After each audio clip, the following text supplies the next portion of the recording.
Je présente donc la première table ronde où interviendront Marc Fleurbet, qui est économiste que je présenterai, et Marie Gaille, qui est philosophe, que je présenterai aussi. Cette première table ronde sera consacrée à la possibilité et au caractère souhaitable ou non d'une objectivation de la valeur de la vie. Voilà.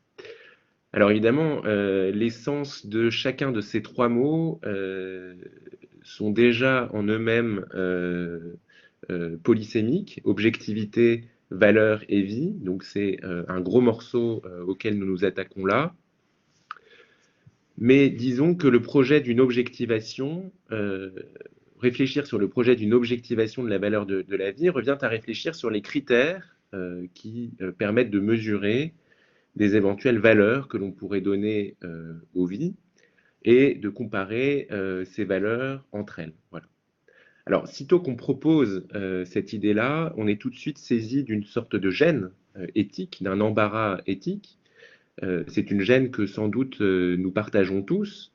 L'idée même que des personnes, disons, que les vies de personnes soient affectées par des arbitrages et des choix humains à quelque chose de difficilement supportable. Nous préférons évidemment penser la maladie et la mort comme les effets de processus naturels inévitables plutôt que comme les effets de processus auxquels ont contribué des valeurs et des choix humains. Et pourtant, nous sommes obligés de nous rendre à l'évidence.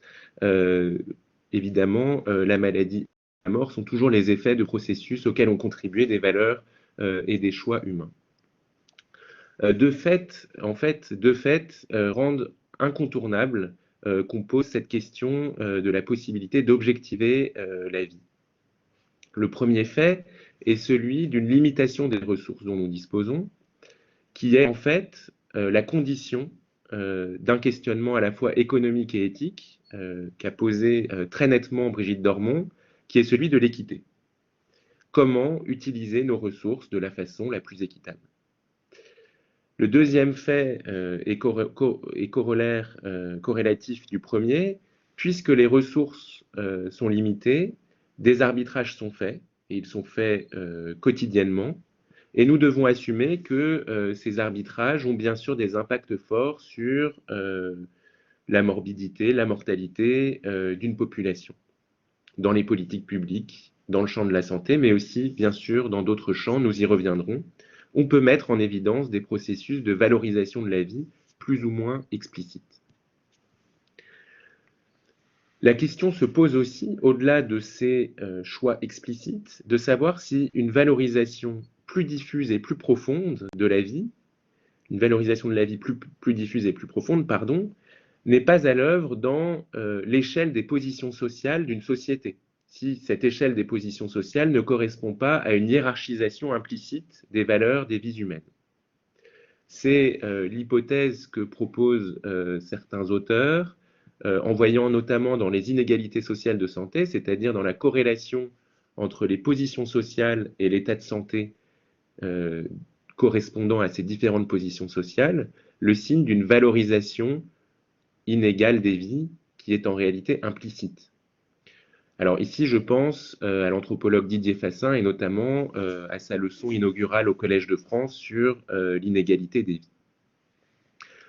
Alors, ces deux faits que j'ai identifiés, donc limitation des ressources et l'existence corrélative d'arbitrage de faits plus ou moins explicites, rendent évidemment impératif un questionnement éthique sur le caractère souhaitable ou non d'une explicitation des critères de valorisation, voire d'une visibilisation, voire d'une objectivation de ces critères.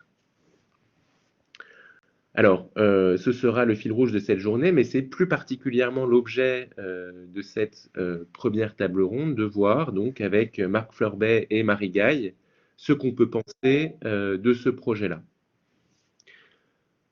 Alors, je vais laisser tour à tour la parole à nos deux intervenants.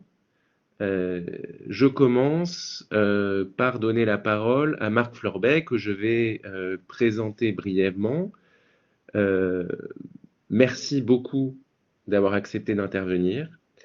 Donc, Marc Florbet, vous êtes professeur en économie à l'Université de Princeton aux États-Unis et à l'École d'économie de Paris, directeur de recherche au CNRS. Et si je peux me permettre de résumer vos travaux, vous travaillez donc à l'articulation des théories de la justice et des théories économiques. Et il me semble que vous réfléchissez à la façon de rendre opérationnels des principes et des théories de la justice. Vos dernières publications donc, portent en particulier sur la question climatique. Vous êtes co-auteur donc en 2018 d'un ouvrage qui a été traduit dans de nombreuses langues et qui s'intitule donc A Manifesto for Social Progress, Ideas for a Better Society, publié donc aux presses de Cambridge. Voilà. Je vous laisse la parole pour une vingtaine de minutes et ensuite nous entendrons Marie-Gagne.